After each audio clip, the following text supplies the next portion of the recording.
percis kos kayu iksir. Lamun urang boga kayu iksir segede kieu bae dicekel ku urang hayang ngalengkah ka Mekah salengkah.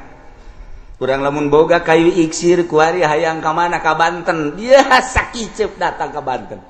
Mun urang boga kayu iksir ieu ka mana-mana urang hiberan, ieu iksir. Kanjeng Nabi teh disarupakeun ka kayu iksir, anta iksir.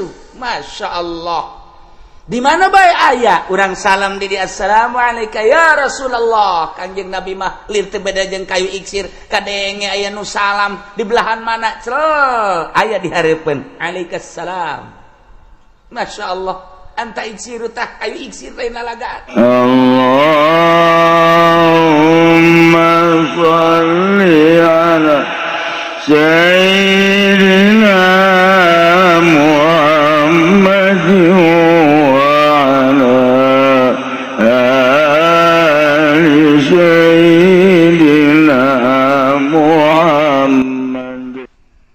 di tengah-tengah kerusakan tatanan kehidupan manusia, hukum jeung peradaban, Allah Maha Kawasa ngutus seorang rasul nu ngaran Kangjeng Nabi Muhammad sallallahu alaihi wasallam. Dek ngarubah perjudian, permabukan, perzinahan, perzoliman, pembunuhan. Bayangkan ku urang. Kangjeng Nabi dengan tenang geus dipersiapkeun ku Gusti Allah mentalna jeung segala rupana. Gancang caritana Kangjeng Nabi boga julukan Al-Amin. Dengan kepiawaian Kangjeng Nabi, keramah tabahan Kangjeng Nabi, henteu pernah Kangjeng Nabi ngajak gontok-gontokan, teu pernah Kangjeng Nabi ngajak riributan, malah Kangjeng Nabi seringkali misahkeun jelema nu ribut, seringkali Kangjeng Nabi ngadamikeun jelema nu pasini, seringkali Kangjeng Nabi ngaislahkeun keributan-keributan baik individu perorangan maupun rombongan-rombongan. Kangjeng Nabi tenarlah dengan julukan Al-Amin. Maka terus setelah 40 tahun Kangjeng Nabi turun ayat Iqra bismi rabbikal ladzi khalaq khalaqal insana min 'alaq Iqra wa rabbukal akramul ladzi 'allama bil qalam 'allamal insana ma lam ya'lam. Diangkatlah Kangjeng Nabi jadi rasul. Mulai dakwah Kangjeng Nabi door to door, lalauna dari pintu ke pintu, bisik-bisikan. Tentu bae jelema nu narima nu henteu, nu narima nu henteu. Tapi terus bae Kangjeng Nabi dakwah. Teu saeutik anu milu ka Kangjeng Nabi nu dianiaya. Geus puguh nu dibacok, geus puguh ditubles, geus puguh nu dipedang, geus puguh nu diseret, geus puguh anu di kitu dipentang di panon poe, ditindihan ku batu. Tetep bae katingali kategeran iman para sahabat. Allah kadenge ku telinga Kangjeng, ku cepil Kangjeng penganiayaan terhadap sahabat-sahabat anu arasub Islam. Kangjeng hanya bisa berdoa, coba berdoa terus. Kangjeng Nabi dakwah. Berhasillah Kangjeng Nabi dakwah di Mekah. Karena Kangjeng Nabi saat etarek dibunuh, instruksi ti Gusti Allah hijrah Muhammad ka Madinah. Hijrahlah ka Madinah Kangjeng Nabi, dakwahlah di Madinah sampai aya peperangan jeung pihak Quraisy. Lantaran pihak Quraisy, pihak Abu Jahal, pihak Mekah henteu sadar, terus ngayakeun perlawanan ka Kangjeng Nabi. Jadilah perang Badar, jadilah perang Uhud, jadilah perang Hunain, jadilah berbagai peperangan. Alhasil selama 23 tahun Kangjeng Nabi dakwah, luar biasa hasilna. Sangat singkat dakwah Kangjeng. Di tengah-tengah jelema nu pinuh kebiadaban, tengah jelema anu radikal, jelema anu banget biadab, tapi Kangjeng Nabi bisa ngembangkeun Islam, ngembangkeun agama, mencuat langsung bersinar. Anta syamsun, anta badrun, anta nurun fauqa nuri, anta iksiru wa ghali, anta misbahus suduri. Engkaulah wahai Muhammad syamsun bagaikan matahari. Asal matahari geus terbit kabeh kacaangan. Urang nu jauh jeung Mekah, jauh jeung Madinah, kacaangan ku sinar makrifat Kangjeng Nabi, ku nubuwah Kangjeng Nabi, ku risalah Kangjeng Nabi. Caang hate urang nyaho ieu haram ieu halal, nyaho pangeran nu asli Allah, nyaho ieu mah Kristen agama anu kafir, Yahudi agama anu kafir, Konghucu anu kafir, Buddha, Kristen dan lain sebagainya kafir. Hiji be inna dina indallahil Islam. Anta syamsun, anta badrun. Engkau Muhammad bagaikan bulan purnama. Ketika bulan muncul, sacaan sejuk kabeh. Urang kasidaran ku sinar bulan Kangjeng Nabi, sejuk luar biasa, indah. Anta iksiru wa ghali, percis kos kayu iksir. Lamun urang boga kayu iksir segede kieu bae dicekel ku urang hayang ngalengkah ka Mekah salengkah. Urang lamun boga kayu iksir ku ari hayang ka mana, ka Banten, dia sakicep datang ka Banten. Mun urang boga kayu iksir ieu ka mana-mana urang hiberan, ieu iksir Kangjeng Nabi teh disarupakeun ka kayu iksir, anta iksiru. Masya Allah. Di mana bae aya urang salam di assalamualaikum ya Rasulullah. Kangjeng Nabi mah lir teu beda jeung kayu iksir, kadenge aya nu salam di belahan mana cel aya di hareupeun alaikassalam. Masya Allah, anta iksiru tah kayu iksir lain lalagaan. Nu mantak coba tapaan dihandapeun tangkal beringin supaya orang menang kayu iksir daripada menang kayu iksir katimpah buah beringin sia. Ngajongkeng bisa kababuk kumios ya sing hade. Kangjeng Nabi ba anta iksiru wa ghali anta misbahus sudur. Eta lamun kurang dicarita-caritakeun secara global bapan eta mah tasbih ngarana anta syamsun, anta badrun, anta nurun fauqa nur. Gusti mah cahaya di atas cahaya. Mun urang nyaritakeun cahaya kompor sakitu, boga cahaya lampu sakieu, Kangjeng Nabi di atas eta. Patromak Kangjeng Nabi di atas patromak. Mesuri Kangjeng Nabi di atas mesuri. Bulan Kangjeng Nabi di atas bulan. Matahari Kangjeng Nabi di atas matahari. Anta nurun fauqa nur. Cahaya di atas cahaya. Sapira panon poe cahayana bisa nyaangan dunia doang. Nu tadina remeng-remeng bisa kadeule sakadar urusan dunia. Selesai panon poe surup poek deui, tapi Kangjeng Nabi ba cahayana fauqa nur. Ngaleuwih ti panon poe bisa nembus cahaya Kangjeng Nabi ke jero dada sorga bisa kadeule. Di mana cahaya Kangjeng Nabi geus asup ke jero dada urang, cecep. Masya Allah, senyum bidadari kadeuleu. Di handapna aya hunungan. Ya Allah, ya Rabbi. Kebal-kebal ngagedean tah hunung. Orang kanker. Tah mah bidadari dunia tah mah. Kadeuleu nyulusup cahaya Kangjeng Nabi ka dieu. Quran kurang bisa dibaca, bisa dihartikeun. Eta naon? Cahaya Kangjeng Nabi. Masya Allah karim. Urang bisa zikir tengah peuting aya cahaya Kangjeng Nabi. Urang bisa tahajud Allahu Akbar tengah peuting aya cahaya Kangjeng Nabian di dieu. Lamun dicabut cahaya Kangjeng Nabi, wah tuh nu biasa tahajud molor boro-boro tahajud subuh ke jam 7. Pas deuk Allahumma hdini aya anak turun deui ka handap. Anak ge nanya, "Enon tadi leungeun Pak, tadi ka luhur ka jadi ka handap." Loba omong. Tatanya bae teterembelan budak teh. Isin nya ka anak. Ai ka anak isin ai ka Allah henteu. Cahaya dicabut. ketika cahaya Kangjeng Nabi asup ke jero dada, Masya Allah, muka Quran belaka baca, muka tafsir belaka baca, muka kitab janggotan ge kabaca bae. Aya cahaya Kangjeng Nabi di dieu. Ya Allah ya Rabbi, cahaya Kangjeng Nabi muncar kana tarang, muncar kana mata, muncar kana ceuli, muncar teu bisa diganggu gugat, sakali haram-haram, sakali halal-halal, sakali makruh-makruh, sakali sunah-sunah, sakali mubah-mubah. Cahaya Kangjeng Nabi mendominasi ke awak urang. Ketika cahaya Kangjeng Nabi aya di jero kalimpudan ku ari ku kepentingan.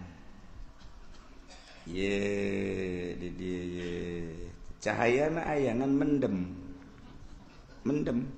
Cahaya Kangjeng Nabi jero. Nu aya di dieu Golkar. Jadi sungut ngomongkeunana lain cahaya Kangjeng Nabi Golkar. Nyana datang ka imah mah bertentangan ieu teh si kiai ge. Ngalamun bae bagi ngarokok godang garam. Godang garam aya pegawe mah ngarokona godang garam. Bari dada teas-teas saeutik teh. Aju dibeulumna ge mengkol saeutik euy. Nu ieu kabeulum ka ditu henteu. Nyana ge sia-sia sih rokok kunaon kieu? Cak rokok pugu sia nu sial. Nyana ge diseug-seugikeun ku rokok. Lah nyalahkeun aing teh ieu teh dibeulem ku sia. Tanda nu mantak aing teu kabeulem belah dieu miring, ka dieu kabeulem ieu henteu, siana miring. Cak rokok. Tuh, rokok ge ngomong, lah nyalahkeun aing, bolon sia. Cak rokok.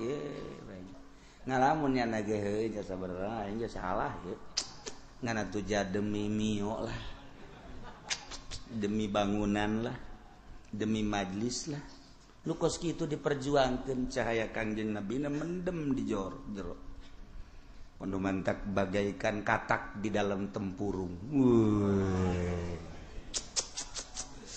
Kumaha katak di dalam tempurung? Di dalam tempurung di jero batoknya na luluncatan dek bisa ka mana? Nya aya batok itu. Nah, ketika cahaya Kangjeng Nabi muncar batok eueuh, bangkong deukem muana bae ngeluncat sakadaek bangkong. Wah, luluncatan. Deu ka mana bae sebab eueuh hahalang. Ketika bangkong dihalangan ku organisasi, ketika bangkong dihalangan ku partai, ketika bangkong dihalangan ku gorod-gorod, ketika bangkong kehalangan ku berbagai motivasi dan lain sebagainya, bangkong teh teu bisa luluncatan. Cau! Bangkong! Cau! Hiji bangkong jadi bisa disebut cau. Bangkong! Cau! Kahalangan ku tempurung. Eta ku Kiai Golkar ge dibaca bagaikan kodok di dalam tempurung pugu sia. Ku jana dibaca eta jana ge sok seuri sorangan. Itu bisa luluncatan cek ge ieu bangkong. Lantaran katutupan ku batok. Bloon ieu bangkongnya pugu nyanan bloon. Dibaca ku nyana. Tah eta teh kapan lain lalagaan teh mah. Bacaan urang kabehan bagaikan kodok di dalam tempurung teu bisa luluncatan kehalangan. Pugunyana kehalangan ku organisasi, kehalangan nyana ku partai, kehalangan teu bisa jaritakeun hukum anu saluas-luasna. Tatadina haram, barang asup ka Golkar. Haram.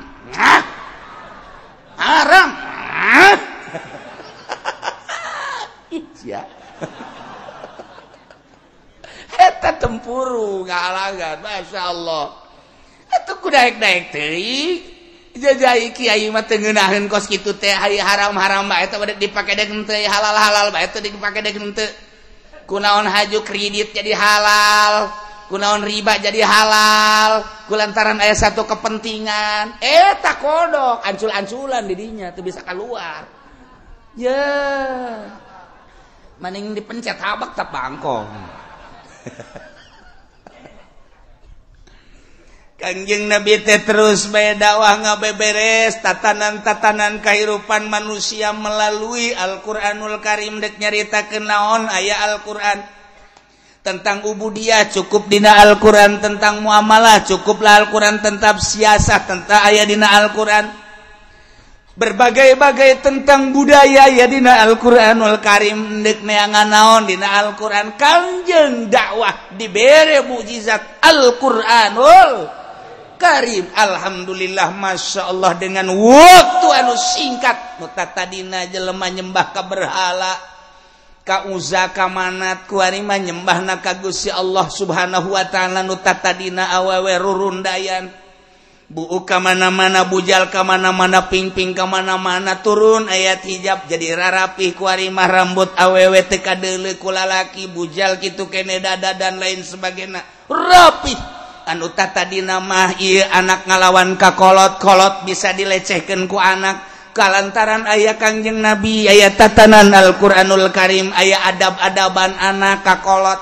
kitu keneh atasan ka bawahan ka atasan antara kitu pemimpin jeung rakyat jeung pemimpin aya adab-adaban anak Masya Allah rapi luar biasa.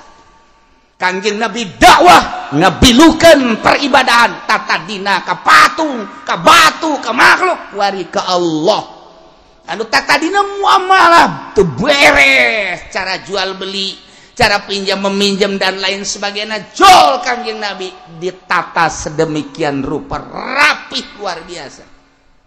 Urusan perpolitikan pemerintahan dipimpin ku seorang raja Sultan Khalifah kabelah dieuna kumaha cek khalifah sebab khalifah teh henteu sewenang-wenang lantaran aya kitab Al-Qur'anul Karim ngalaksanakeun Al-Qur'anul Karim berangkat rapi luar biasa tentang budaya-budaya anu diakui ku Al-Qur'anul Karim dilanjutkeun rapi tentrem Mekah jadi tentrem Madinah jadi tentrem satu suara nyembah ka Gusti Allah Subhanahu wa taala peribadahan imimiti syahadat salat kemudian zakat puasa haji lain lalagaan rapi ditata rukun iman amantu billahi wa malaikatihi wa kutubihi wa rusulihi wal yaumil akhir wa bil qadari khairihi wa syarrihi minallahi ta'ala nyebar di timur tengah ka Yaman ka Turki ka Baghdad Irak ka Iran ka Mesir ka Yordan terus rambah ka dieu ka Asia kitu Pasifik terus datang ka dieu ka Malaysia terus ka Indonesia berangkatlah terus para aulia-aulia Allah memeh Malik Ibrahim Maulana Malik Ibrahim geus aya lantaran Syekh Maghribi geus dakwah Syekh Samsudin geus dakwah aya Nyi Siti Fatibah ge seorang sahabat eta teh geus dakwah bahkan cek sawareh sahabat cek sawareh tabiin dakwah ngan kakencengna di zaman para wali songo rapih tatanan-tatanan duta tadina tatanan-tatanan kemanusiaan termasuk peribadahan nu tadina nyembah ka makhluk wari jadi nyembah ka Allah Subhanahu wa taala pimpinku Raden Patah Demak di dieu ku Syekh Syarif Hidayatullah Banten pimpin ku Syekh Maulana Hasanuddin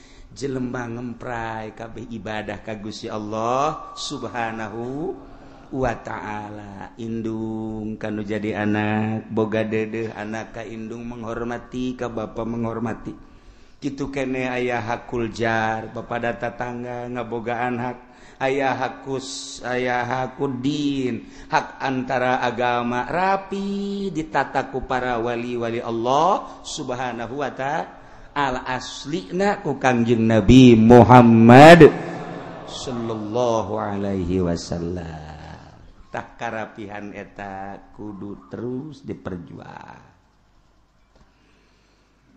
nu mentak di dieu turun ayat wala tufsidu fil ard ulah rek ngarusak aranjeun kabeh di muka bumi bada islahi hasabada direbe beres dirarapi bibasir rusuliku diutus para rasul belah dituna rasul terakhir diutus ku Gusti Allah Rasul Allah nu ngaran Kangjeng Nabi Muhammad sallallahu alaihi wasallam dirapihan ku Kangjeng Nabi tatanan-tatanan kehidupan manusia teh akidah-akidahna syariat dan lain sebagainya rapi ulah diganggu ulah dirusak anu tata dina jelema mararabok jadi henteu tata dina jelema silih bunuh jadi henteu tata dina urusan muamalah terapi jadi rapi tata dina urusan soal agama teu beres jadi beres tatanan eta lanjutkeun ulah sok dirusak nu matak aya larangan ti Gusti Allah wala tufsidu fil ard ulah rek ngarusak aranjeun kabeh di muka bumi dengan cara dirusak kumaha dirusak zahir mah tuh gunung ditebangan digalian tuh kayu ditebangan dibeakeun tuh laut dan lain sebagainya eta kerusakan teu sabaraha tah kos kitu bae naon lantaran aya kepentingan di Gunung Sindur, Gunung Beak, soteh jalain jang nyana. Jangsa, apan orang sepatan deknyen imah lamun batu jamal bisa. Mata Gunung Sindur kuari dibedulkeun. Jegudot dibawaan ka sepatan, dibawaan ka Rajeg, dibawaan ka kitu mana ka Cikupa, ka Pasar Kemis. Ngawujud guari nu jadi musola jadi majelis salim deres sama jadi imah jadi macem-macem di Gunung Sindur nu mantak mun aya orang Gunung Sindur kudu ditangkep terima kasih kamu orang Gunung Sindur kudu nuhun lantaran nyana eta nu boga gunungna pasir dialaan baheula di Bitung disedotan jalain jang nyana jang urang kabehan kajen kuku mah hageja emang kebutuhan urang masalah sama kos kitu mah di Kalimantan wah ditebangan kayu dibawaan kuari ka Jakarta ka Tangerang ka Jawa Tengah ka Jawa Timur nu dibawaan nama aya 10% mah nu dijual aya 80% mah nu dijual lain dijual dipaling dibawaan ka luar negeri tapi cak batur ge tapi jelas sama urusan ada urusan pemerintah tah Allah tah kayak hitung-hitungan aya di akhirat ai nyana beukeun makan kos kitu atuh engke ge nyana digadilan tuh nya urusan kos kitu tapi nu paling bahaya wala tufsidu fil ardi ba'da islahiha ulah rek rusak aranjeun kabeh di muka bumi ieu dengan cara bisyirki kusyirik migawean kakasyirikan kamusikan wal ma'asi jeung berbagai permaksiatan bada islahiha sabada dibeberes ku Kangjeng Nabi ieu dunia ieu bumi ieu tatanan kahirupan manusia teh geus diberesan ku Kangjeng Nabi terakhir ayat al yauma akmaltu lakum dinakum wa atmamtu alaikum nikmati wa raditu lakumul islama dina rapihan usaha ulah sak dirusak col aya nu nyieun kelenteng col aya nu nyieun gereja etalah perusak bumi sabada wajeng dapi luar biasa keras dakwah dirusak ku jelema nu nyieun kelenteng nu nyieun gereja nu nyieun pihara nu nyieun berbagai tempat-tempat kalacutan woi anu nyieun night club anu nyieun bar wow di Jakarta woi di Bandung Medan kota-kota besar Surabaya segala gang doli segala di Jakarta naon karena di Jakarta teh anu nu kuari eueuh teh nu para tertengan saksi apem teh naon karang-karana tuh nyaho bae Haji Pendi mah sebabnya ada jadi satpamna meureun baheula ya Allah ya Robi sabaraha gajihna si budak tuh kan eta nu ngarusak ternyata terus ke Tangerang di Tangerang ge lain lalagaan geus loba barbar geus kudu dicaritakeun komo di dinya matah di dinya belah ditu teh naon karang-karana belah ditu ulah ka Kajati heulana tuh nu di ditu tuh nu rame teh nu di tol ke belah katuhu naon ngaranna pan sia osok kadinya iya karim masyaallah Judi Jati kadinya aya terus dek di Jende di Bojong dek di Diendi di nyata geus aya anu datang ka kaula jelema anu dek ngabangun minta izin ka kaula di dinya teh geus aya tanda tangan MUI tinggal kiai cenah aya nu tanda tangan mangkaning bulan puasa lamun kiai di dia tanda tangan cenah bakal dibere duit wah lumayan ya cek urang lebaran mantep ya ndeh aing ka Garut tuh hese-hese ya nah sia sabaraha duit dik merena berapa mau kasih saya tanda tangan di situ hotel Bojong bakal Bojong hiji belah ditu belah Raja hiji dia tuh langsung ka dieu ieu naon garang-garangna siapa gua ka nyaho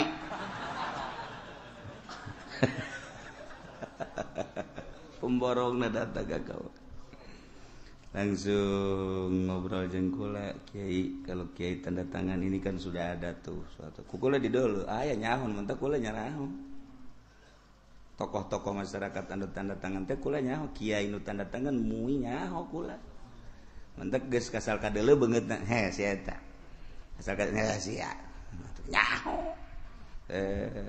bebeja ka kula tapi lamun kiai teh tanda tangan ieu dikhawatirkeun ceknya khawatirkeun sapila kurang tuh henteu cenah ceukna besi demo nah ai dikhawatirkeun mah aing dik demo kajen kukuha ge siap pokona mah golok gerasah lah henteu cenah kiai aya sabaraha duit marena ayo ka dieu ngaluarkeun yana duit blok hitung sabaraha bendel eta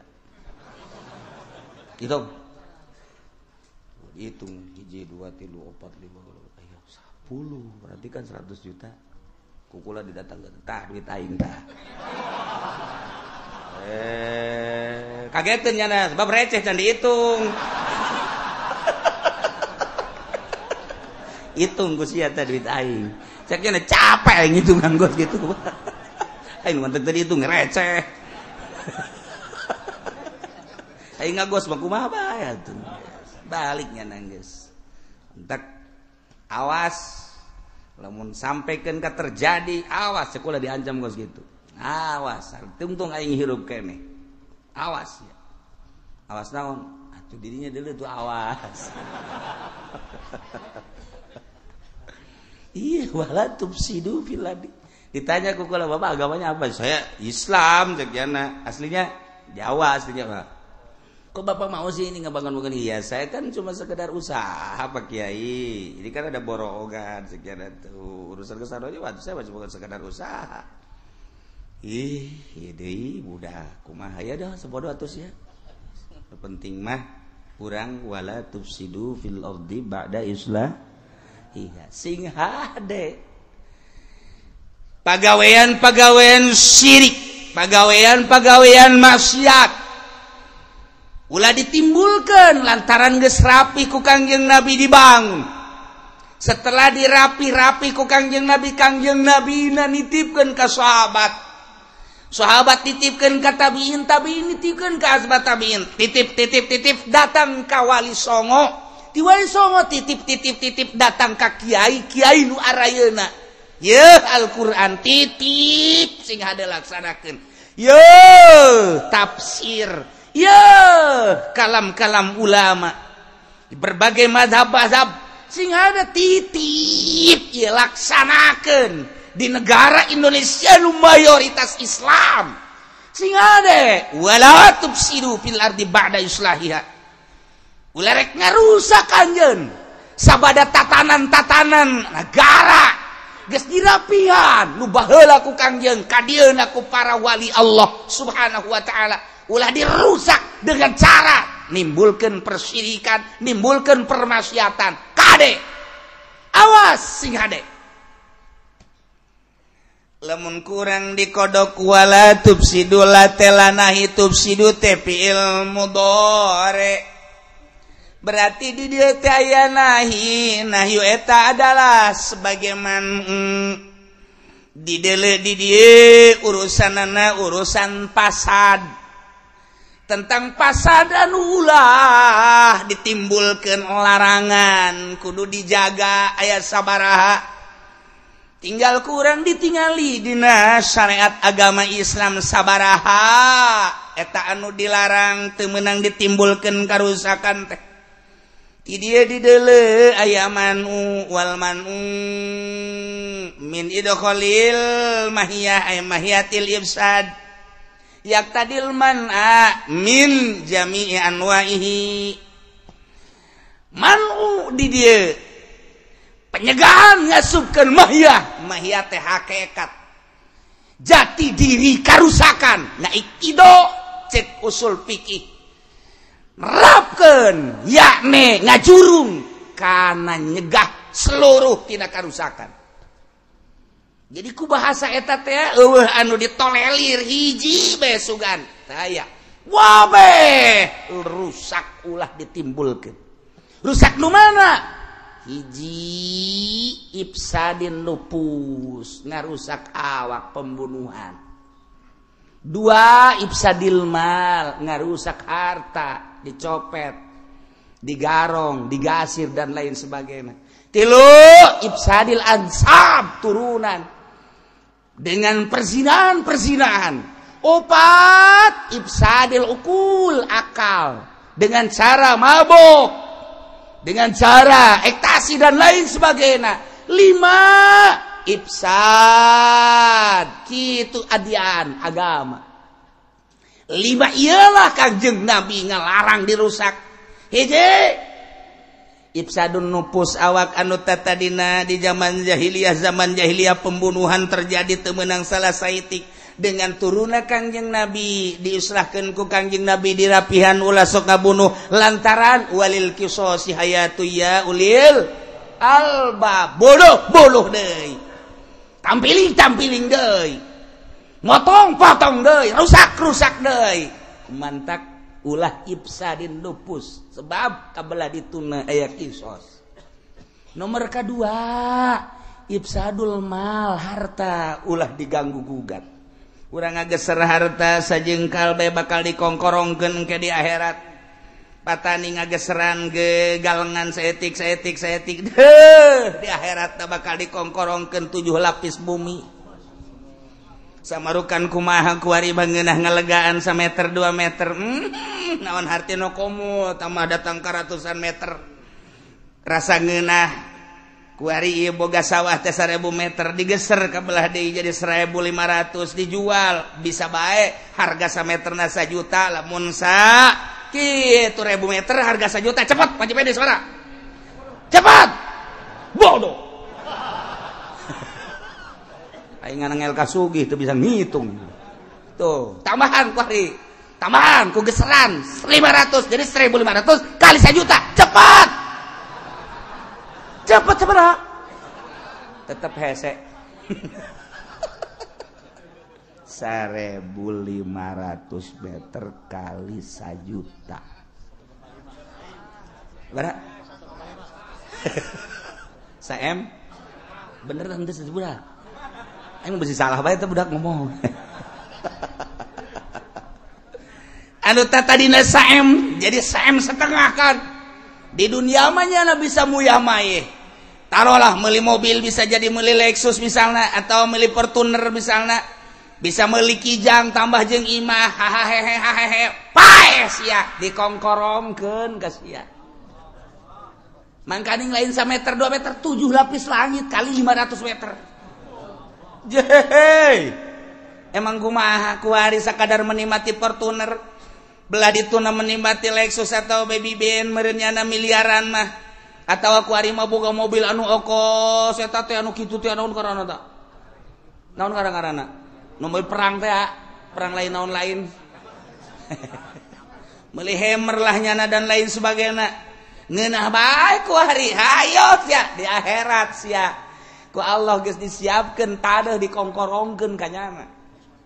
Ayo sia lurah kongkorongkeun ka lurah. Aduh, cak lurah teh nya berat ya aing. Masyarakat dikongkorongkeun. Ya Allah, ya Rabbi. Eta aya Ki Haji deui nyeser. Masya Allah macul-macul etik wae sajengkal mata sajengkal doang tetap dikongkorongkeun bae aduh eta budak Cihaji teu meunang cupat copet cukat cokot dan lain sebagainya ngarusak harta. 2 ifsadul mal nomor katilu ifsadul kitu ansab turunan mantap kudu dijaga ge kuari urang lamun nyaritakeun di Indonesia ge saya jasa nyaritakeun anak kamari ieu mah keur kuraletik masih keneh itu perzinahan teh ngan saukur di kota besar kuari barang loba kontrakan di urang Masya Allah hese nyaritakeun anak geus hampir kabeh sih henteu beureun mun dipresentasekeun nu zina jeung teu zina loba anu zina endeu kumaha atuh matak tinggal nunggu azab bae loba anu kakula cerik kunaon cerik mbak ini cina saya hamil atuh hamil si nangis yang enggak ada bapaknya emang kemana bapaknya mati tak apa bukan enggak mau tanggung jawab terus kesini nangis mau apa siapa yang mau nerusin siap dibawa baik ke pondok gitu ya kayak kos gitulah dibawa ke dia tuh ceknya nama meren coba tuh tolong santri mah seorang dia goblok meren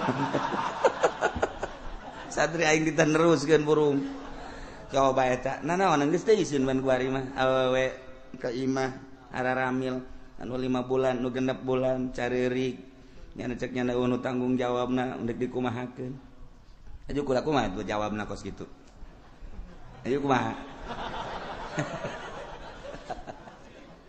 terus baca-baca kula sok lalagaan we kos gitu ieu lah sapira jeung jelema kos gitu nah ieu pohar ansab turunan geus dirusak kunyana engke eta tepuguh binna pan bin saha pan aya turunan mah bin anu cara Imam Ghazali Muhammad bin Al-Ghazali kan geunah Muhammad bin Abdullah bin Udrus dumantak Masya Allah kangjeng Nabi mapan itu naon karangarana sanajan di zaman jahiliyah tapi kangjeng Nabi mah aman tina persidahan zaman jahiliyah ieu zaman kuari di karumaha binna teu puguh bin saha kuari geus lain lalagaan loba jasa Kiai cenah kula keur nikah jeung ibuna ieu harita geus hamil 2 bulan. Ku kula ditikah teh ieu kumaha cenah anakna ieu sedengkeun awe sanu ngawalian. Lain saurang lain 2 urang. Kiai kula bakeur kawin jeung ibuna ieu jeung emakna ieu budak. Kula eta ibuna geus hamil cenah sabaraha 4 bulan. Dihamilan gosa ku kula. Tangkorak sia meureunana. Lain saeutik jasa. Geus ku sebab kalau badai jadi ku lagi malik naon kitu ngaranna malik deuk utah deui. Bulo bajasa ieu mah ya Allah ya Rabbi. Sekitar Pasar Kemis, sekitar Cikupa, sekitar Sepatan geus ambalaya. Ieu nu kudu dijaga. Sing hade turunan. Duh, stilu nomor kaopat akal. Endeu kumaha tuh akal ku ari dirarusak. Kuari di SD keneh geus mabok, SMP keneh geus mabok, SMA mah komo. Kuari kitu di universitas, mahasiswa mararabok eta kapan bakal jadi calon pemimpin negara urang. Kuarina di mimitian ku mabok. Nu mata ketika jadi DPR teh eta teh DPR mararabok. Ketika jadi bupati, jadi gubernur mabok.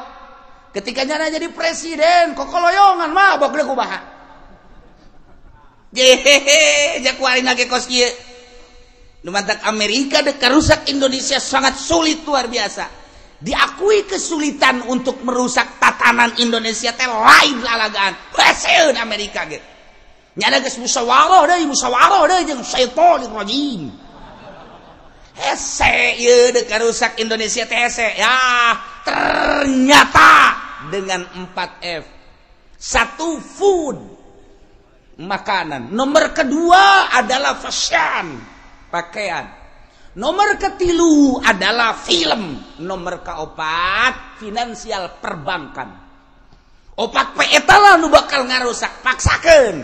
Mulai tina food makanan ti mimiti es bonbon, datang ke supermi, datang ke berbagai makanan-makanan disisipan ku Kristen ku Yahudi make bahan-bahan kimia anu bakal ngadolkeun kana otak, anu bakal nurunkeun kana kadar kecerdasan otak, anu bakal kadituna manehna menikmati tentang makanan, pongke ka Al-Qur'an, pongke ka kalam-kalam ulama, pongke ka akhirat melalui makanan. Ti orok kene geus dibere makanan mah baheula mah pan urang keur leutik mah makanan teh menang nyokot ti kebon cau dicokot.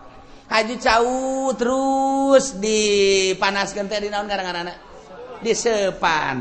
Terus ku emakna dikerokan make sendok didaharkeun ka urang asli kan. Cau menang ti kebon. Ya Allah ya Rabb kuari geus titah nyusuan ku sorangan ge geus embung geus aya ku ari mah. Lantaran geus teu butuhkeun ASI ku ari mah. Geus teu butuhkeun susu ibu teu butuh geus aya ku ari mah. Geus neuk make susu naon aya, neuk make susu embe aya, neuk make susu onta aya, neuk make susu sapi aya, susu kebo ge aya. Matak gede tetejeh bae. Sebab tadina make susu sapi atuh. Jadi geus gedena kok sapi nyurudug bae. Iya putar nomor kahiji teu karasakan kurang dirusak emang lalagaan eta pajar lalagaan lain bebeneran eta teh menang musyawarahnya na. Nomor kedua fashion pakaian-pakaian nu baheula mah pakaian teh atuh nang produksi urang asli menang urang anu ditimbulkeun tuh di mana di Palembang make kotrek tenunan gitu asli daerah. Nah, manual kemudian atau di Jawa gitu kene terus ke NTB. Hasilnya kan bagus, serang melalui Jepang, serang melalui arang asing. Dibuatlah sedemikian rupa. Geus babahana make kimia ditambah deui ku ari potongan-potonganana. Terus diedar-edar ke jelema di kabongbroy ku eta. Nomor katilu, nomor kedua, nomor katiluna film. Baheula mah film teh kudu ka gedung film. Terus diayakeun TV film, ditayangkeun di TV ku hari mah di HP. Unggal detik. Anak geus kieu bae anak kotek mana ngagerokeun. Dewi. Kotek. Dewi ka dieu sakedeung. Kotek. Geus baraheun mana. Sakeraon. Iya mata di dalam jatuh mah susu mak coba mana le tolong ke mana deh goblok pan tadi mah marah kuari babarengan tayangan naon eta emang bareng film geus kuari mah dibawa ku budak SD terus film ka mamana iraha hayangna terus bae aya nu emakna geus dibonggolan bae titah meuli pulsa. Wih, budak kajian teuing teu dahar mah asal meuli pulsa cak kana teh. Blon teh. Ayo coba kuari. Ayo coba ku sia rasakeun kuari. 10 tahun ka hareup bakal pikumahaeun ieu kakara kuari. Ambalaya geus kos kieu tatanan. Nu mantak cek Gus Dur belum siap sebetulnya Indonesia belum siap untuk menyikapi era globalisasi. Gus Dur dah ngomong lain can siap naon soal kabeuli mah kabeuli tapi siap untuk mental bangsa Indonesia. Nah, tingkatkan kuari atuh pondok pesantren, tingkatkan atuh kuari pengajian, ditingkatkan. Lantaran kiai na resep dalam film. Atuh aya aturan ceramah mawa HP pan kiai na ge. Saudara-saudara, mohon maaf.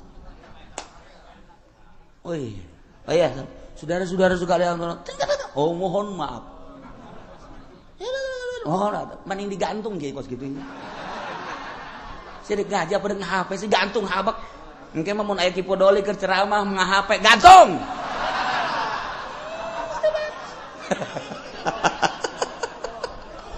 Atuh naon? Keur ngaji HP, keur ngaji. Ya Allah ya Rabbi. Atuh wayahna bae kiai. Aya nu ngaji mingguan ge make HP bae tolol teh kiai.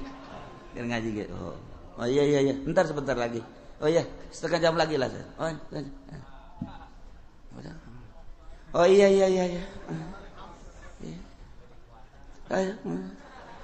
Kiai bolon itu Pak Kiai. Atuh aya na bae Kiai, hai HP. ku aing sia ditenden heula selama 2 jam aing dek ngaji ulah gaganggu aing sia nya kecuali aing mau ngaganggu sia.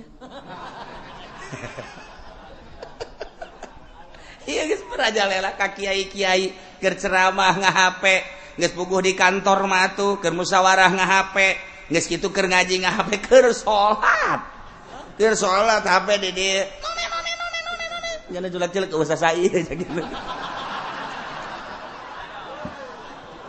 Blok eta kiaina tuh komo santrina. Gusti Allah deuk wahaya. Makanan, pakaian, kemudian atuh ayeuna mah kitu ngarusak teh setelah makan film, nu ngarusak akal kuari dengan berbagai pemabok. Mabok atuh kuari mah jadi proyek di Indonesia. Ya Allah ya Rabbi.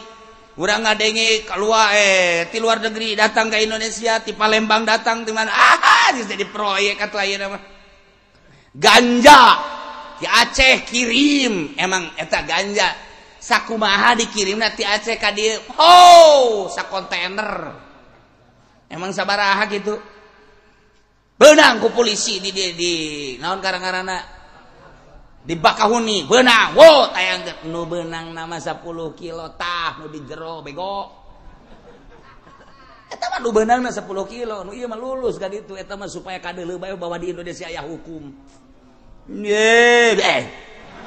kana mah aing teu nyaho meureunana lulus ka ditu nu 10 kilo lah nu dipermasalahkeun tong nu 10 kilo ge dijual deui ku jana. Nu mantak di jero negara Indonesia aya negara siluman. Aya negara di atas negara di Indonesia emang kumaha gitu. Jalamun lain polisi anu ngamankeunana, lamun lain abri nu ngamankeunana, lamun lain panglima nu ngamankeunana atuh moal aman. Tapi kan laraman bukti nyatana ku ari mararabok ka urang lembur. Geus puguh gele ganja minuman dan lain sebagainya keluar ti luar negeri asup ka urang kah katangkep. Semu bener kadoleuna nu lulus teh sabaraha. Iyalah aya negara di jero negara. Nu mantak wala tufsidu fil ardi ba'da islahiha. Make tatanan demokrasi sampai kiamat kos kieu bae kajen kumaha ge. Sebab naon? Bisa nyieun negara siluman di jero negara. Hukum dengan kadeuleuna doang. Bukti nyatana atuh balaya. Mun kukula dicaritakeun di Palembang emang kumaha, mun kukula dicaritakeun di Aceh emang kumaha. Bisa disebutkan Serambi Mekah tapi jerona kebok-borokan Aceh emang kumaha. Ye kiai cenah ulah sok sambarangan aing mah teu sambarangan deung aing mah nyaho jasa. Engke heula cenah kiai kumaha teu kumaha aing mah di Palembang ge nyaho jasa. Je emang kiai pernah ka ditu. Ulah omong pokona sia mah aing mah nyaho bae pokona. Henteu eta cenah kiai nyahona ti mana sih sok aya nyaho bae hayu bareng jeung aing ka ditu. Aju kiai ka ditu jeung polisi. Aju polisina atuh polisina ge nu sok meuli eta. Emang aya sia mah saekeun beungeut sia poin sia. Iya mah supaya nyaho sing hade anak urang maksudna. Sebab naon aya pelindungna di Indonesia. Nu mantak ganja ambalaya kuari, nu mantak gele ganja ambalaya, ekstasi ambalaya, magadon ambalaya, dumon yarip ambalaya dan BK ambalaya. Emang kumaha lamun henteu diamankeun ku seorang ku pengaman atuh moal bisa, tapi kan aman ternyata. Masalah jadi proyek nu mantak ge. Polisi aya pagawean dibuatlah sedemikian rupa proyek polisi. Akal bangsa Indonesia 10 tahun 20 tahun ke hareup nu kuari SD marabok, SMP marabok, SMA marabok, mahasiswa marabok deuk saha nu nyekel negara. Mun baheula urang ngadenge Bung Karno ketika manehanana endek kitu merdekakeun Indonesia babaturanana ti Jawa Timur, Jawa Tengah, Jawa Barat, wabeh kiai. Geus puguh para politisi di luhur babaturannyana, mahasiswa babaturannyana di ITB. Kiai Jawa Timur, Jawa Tengah, Jawa Barat, di Cianjur, di Sukabumi, di Tangerang, di Serang, Pandeglang, kabeh babaturan Bung Karno. Kan geunaheun urang ngadukung Bung Karno na. Ceramah di Bitung kadedengekeun bae, ceramah di Rangkas Bitung kadedengekeun, ceramah di Pandeglang kadedengekeun. Bung Karno teh lain jelema leutik, ngeunaheun urang tatanan keagamaanna, ngeunaheun jasa. Bung Karno tambah kuari ku Soeharto minim agama ngannya nama boga kitu kalaluasaan hate istimewa bisa ngabangun sekian periode luar biasa ngan agama nama minim ketika naik deui ku Gus Dur terasa adem agama bangun dek naik ngan haju lengser dilanjutkan deui ku Megawati 0% perasaan urang mengerjatakeun agamana dan negara nama kitu-kitu keneh dicekel ku sasageja demokrasi mah atuh urusan anak kitu-kitu keneh. Tapi ketika nyeritakeun agamana minim, pas nu kuari. Tuh sia tanu ngomong aing mah henteu. Aing mah ngan kikituan doang. Mana kade? Endeu kumaha coba. Jangan supkeun kancing ge salah imahnya nama. Geh, dek kumaha deui ya. Tapi tetap ieu negara urang, tetap jana presiden urang. Walaupun wallahu a'lam, kuat atau henteu wallahu a'lam. Lantaran urang mah henteu caritakeun tentang politik di luhur. Sanajan kula nyaho moal waka dibejakeun, kuari kenyataanana bae sabaraha pabrik anu geus tutup. Sabaraha pabrik anu endek dirampingkeun, sabaraha pabrik anu geus siap-siap untuk gulung tikar. Berarti kan stabil kan. Nah, geus aya nu laporan ka kula bebeja. Waalaikumsalam. Kemana Mas? Saya pulang kampung Kiai. Kenapa? Pabrik saya gulung tikar. Oh iya udah tuh. Berapa banyak? Ada 400 mah katanya. Geus aya nu bebeja ka kula hiji tambah gulung tikar kurang modal meureun tah mah. Ya deui can kebal deui meme haol bebeja deui ka kula habis haol mah saya mungkin enggak bisa ngaji lagi Kiai. Kenapa? Pabrik saya katanya tutup Kiai. Kenapa? Enggak tahu lah tuh pabrik tutup. Berapa banyak gitu? Ada kali 1000 mah. Loba amat. Terus kabelah dina makin belah dina. Kula seuri bae. Insyaallah ala kadar perjalanan perpolitikan di luhur kula nyaho insyaallah ngan moal waka dibejakeun. Ngolaka keur mubujuna dahsyat-dahsyat na ieu. Wuih. Keur mubujuna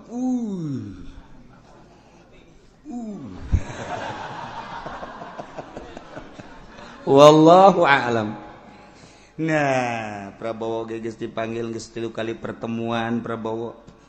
Kemudian atuh ayeuna berbagai pertemuan organisasi di luhur geus mulai, organisasi Islam geus mulai diperkuat. Kamari Rebo di Yogyakarta mengarah engke ke Jakarta. Kan keputusanna tetep bae engke aya ti para ulama-ulama. Mantak kula ge rada kaondang saeutik. Ieu beuki kaondang kula kaget atuh sia. Engke kaondang ge pelebah mana jeung deuk naon heulanan. Sia mah haju kaget bae. Kaondang teh buat teuin menteri paeh aya nyalateun.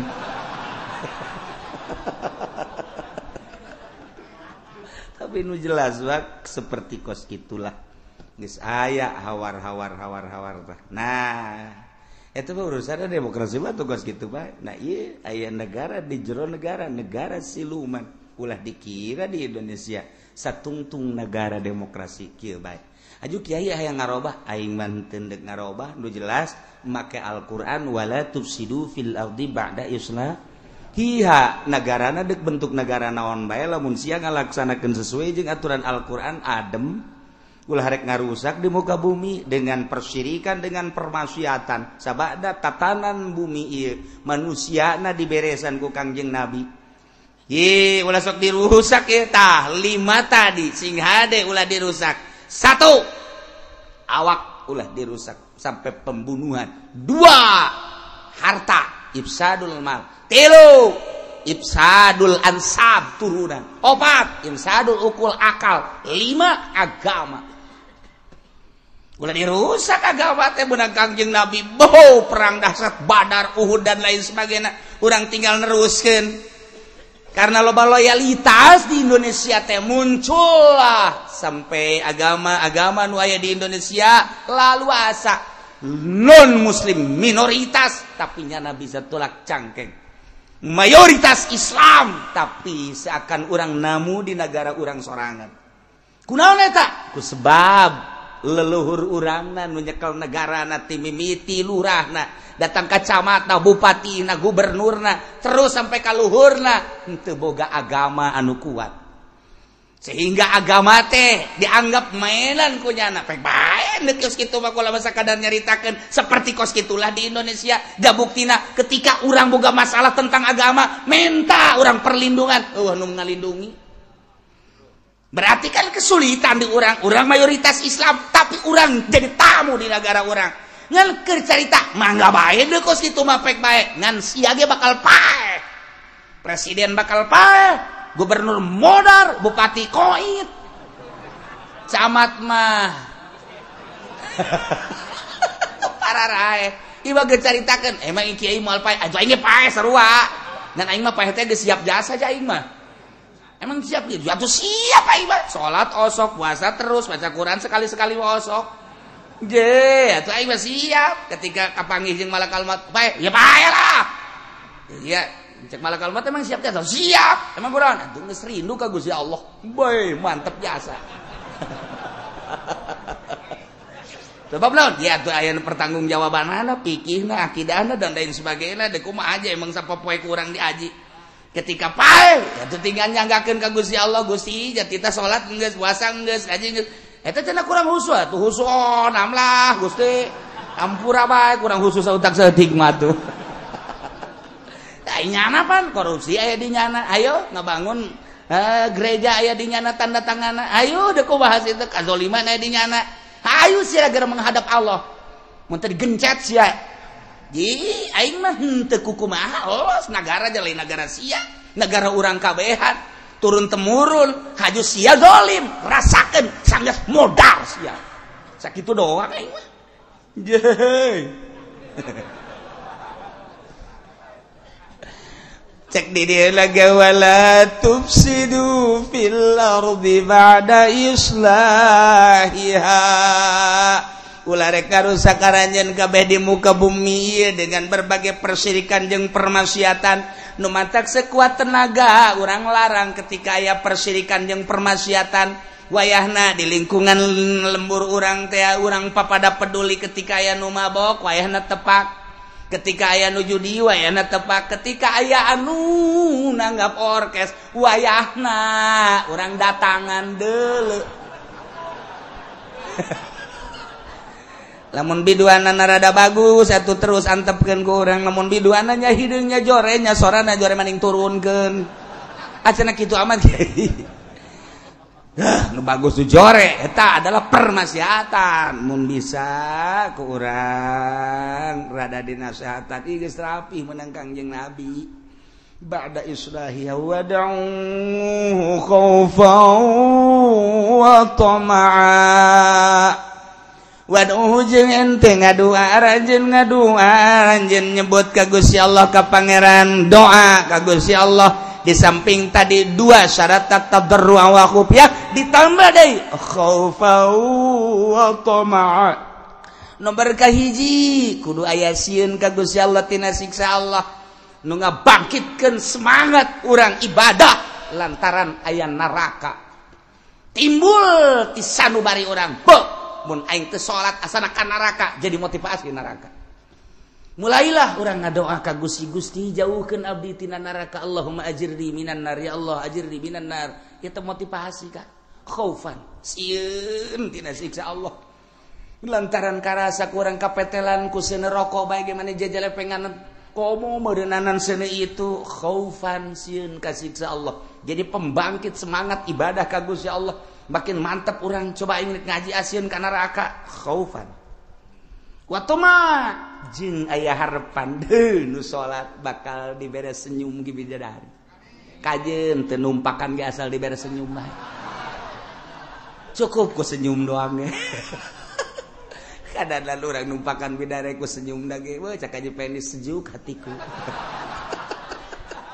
ku senyum doang geus kajeun cak aja pengen aing teh kudu ka sorga teu kudu numpakan sia aing mah di lawang sorga kieu ge dibere senyum bae geus ngeunaheun jasa.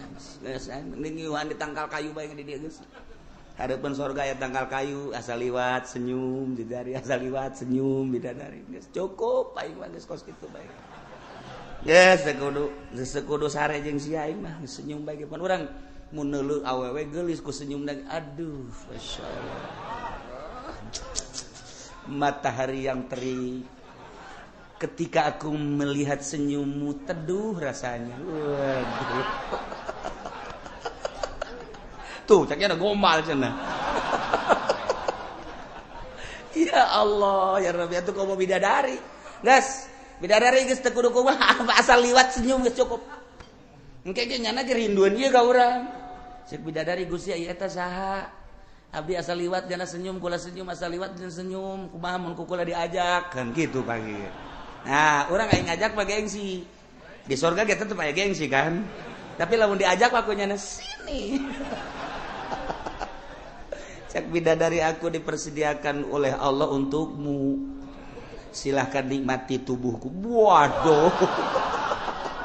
Siapa sok ka mana bae. Ieu keur nyarita tomaa, ieu mah maksudna ieu. Aya pembangkit listrik ieu. Tomaa ieu maksudna aya kahayang urang lamun tadi semangat juang ibadah urang lantaran sieun ka neraka, rempan aing lamun teu ibadah beusi ka neraka, khaufan.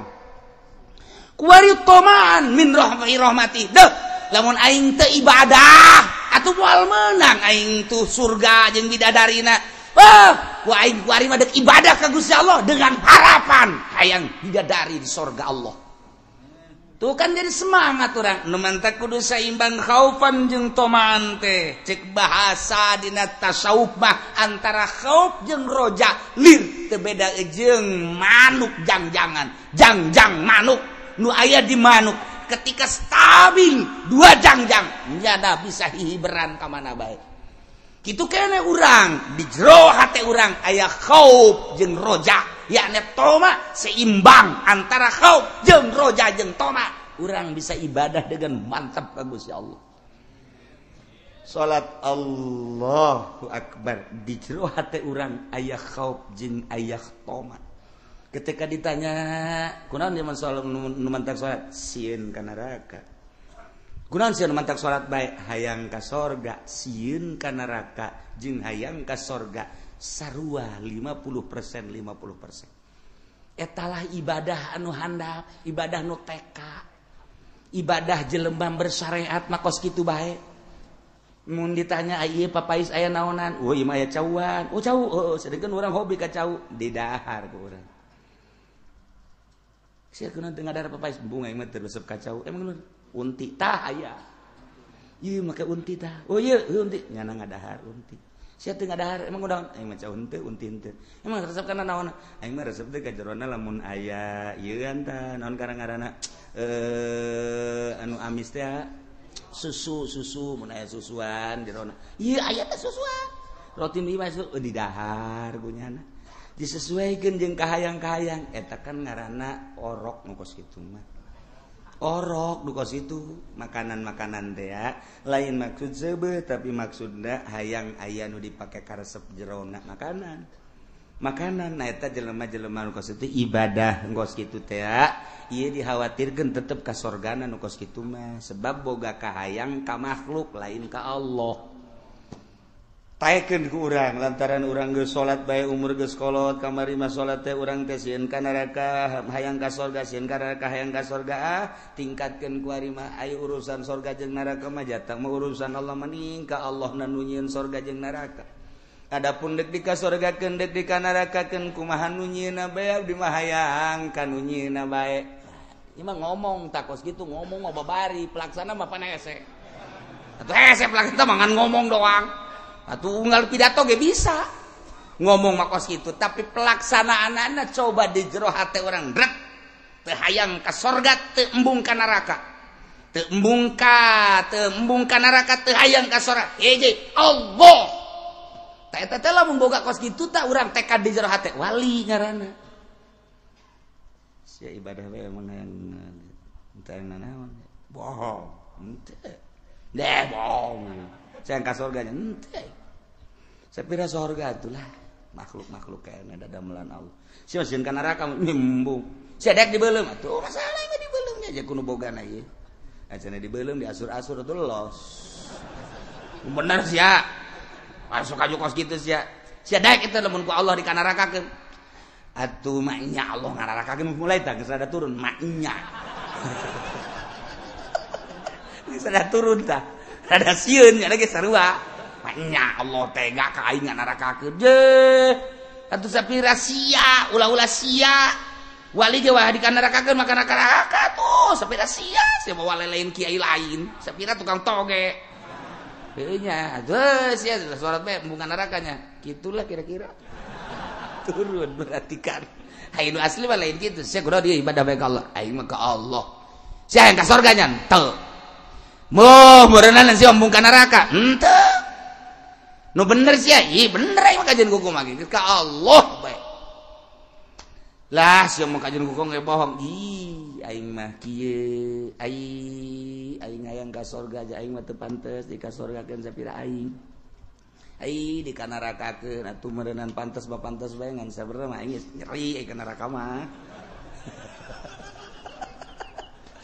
tah jadi bae ka Allah bae nyanggakeun adapun deuk ka mana nama kumaha Allah bae eta teh asli di jero hate wali eta teh geus we jadi ibadah sedekah geus teh hayang ka alam teh hayang nanaon salat teh hayang ka alam teh Allah tah eta teh kan kudu diurus melalui thariqah nu kos kitu teh supaya bisa kieu urang hirup teh Gusti sapira abdi atuh jata tadina ge eueuh haju aya diayakeun ge ku Gusti berarti abdi teh nu Gusti haju abdi hirup ku ari sapira hirup abdi atuh jaya teh aya hirup teh aya nyawaan bae sedengkeun nyawa ge ditempelkeun ku Gusti mun ku Gusti dicabut umeureun abdi panyanggakeun sadaya-daya sapira abdi atuh Gusti harta-harta abdi mau urusan luareun abdi janu Gusti keneh loba nu sugih di cara rabut mah jasa rusah bae atuh komo abdi eueuh-naonan nyanggakeun sadaya-daya sehingga sapira abdi Gusti lah abdi mah eueuh-naonan ngarasa eueuh-naonan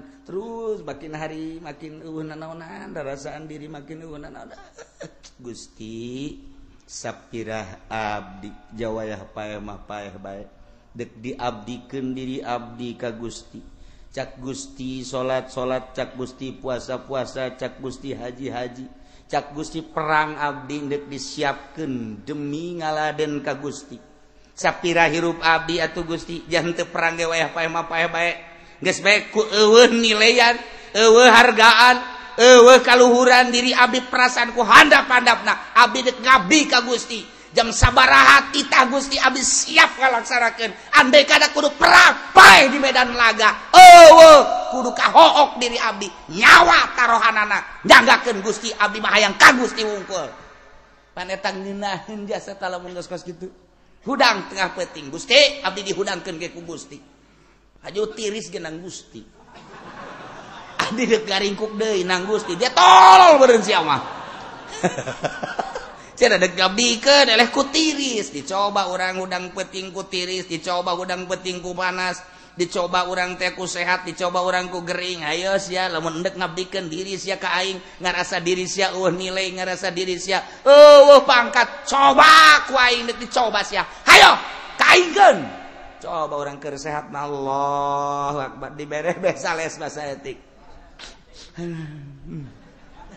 cek pamajikan ka henteu ka masjid emang salat subuh boro-boro ka masjid salat ge encan emang kunaon moal salat teulenan nyegering emang kunaon bongan Allah mere gering ka aing tuh ngabongankeun ka Allah pantolol tan teu tuh urang mah kos kitu bae nah tak wali tah malah meniskan ka Allah dak wali ngaranna segala rupa geus ka Allah nah ulah rek garusak anjeun di muka bumi dengan persyirikan dengan permaksiatan sabada dirapihan ieu ku ayana rasul-rasul diutus ku Gusti Allah terakhir utusan Allah adalah Kangjeng Nabi wad'uhu doa ku maneh ngadoa maneh ka Gusti Allah ka pangeran dengan syarat tambah dua khaufan wa tama'a inna rahmatallahi qaribum minal muhsinin sanyana rahmat Allah teta qaribun deukeut binal musinin ka jelema nu nyieun hade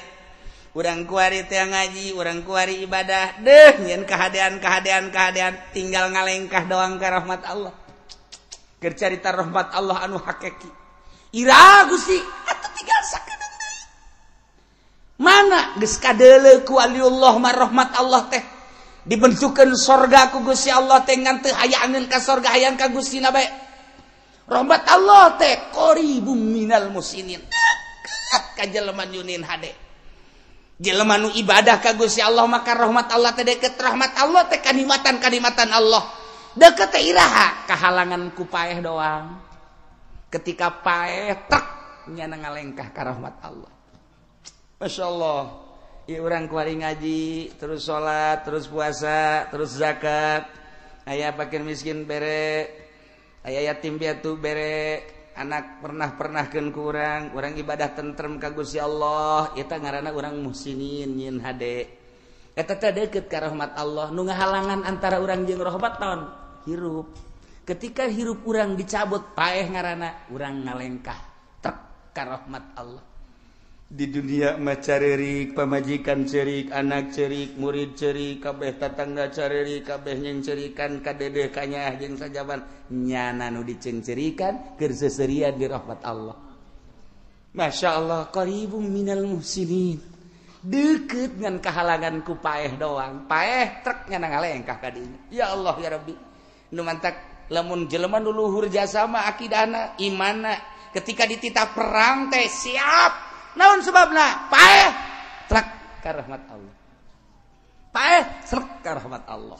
Inna rahmatallahi qaribum minal muhsinin. Tanu mantak sanajan kukumaha ge tetep bae urang ngaharepkeun rahmat Allah jeung rahmat Allah teh deukeut jasa ka urang, tinggal urang kuari mempersiapkan diri untuk masuk ke rahmat Allah nu dihalangan ku paeh. Sameme urang paeh, siap-siaplah urang ngalobakeun nyieun kahadean supaya urang asup di golongan muhsinin lantaran nu deukeut kana rahmat Allah mah inna rahmatallahi qaribum minal muhsinin. Mudah-mudahan urang kabehan diasupkeun ka golongan muhsinin sehingga urang aya dina rahmat Allah, urang balik aya dina rahmat Allah, urang bakal kana rahmat Allah babarengan jeung ahli-ahli rahmat Allah subhanahu wa ta'ala. Bi barakati umil Quran. Al-Fatihah. Bismillahirrahmanirrahim. Alhamdulillahirabbil alamin arrahmanir rahim maliki yaumiddin. Iyyaka na'budu wa iyyaka nasta'in ihdinas siratal mustaqim siratal ladzina an'amta 'alaihim ghairil maghdubi 'alaihim waladdallin. Allahumma shalli wa sallim ala sayyidina Muhammadin fil awwalin wal akhirin wa barik wa sallim wa radiyallahu ta'ala an sadatina ashabi sayyidina Rasulillahi ajma'in. Amin ya Allah ya rabbal alamin. Allahumma ihdinas siratal mustaqim. Allahumma ihdinas siratal mustaqim. Allahumma ihdinas siratal mustaqim. Siratal ladzina an'amta 'alaihim minan nabiyyin wasyiddiqina wasyuhada'i wassalihin wa hasuna ulaika rafiqa. Dzalikal fadlu minallahi wa kafa billahi 'alima. Wa shalli wa sallim ala jamil anbiya'i wal mursalin walhamdulillahi.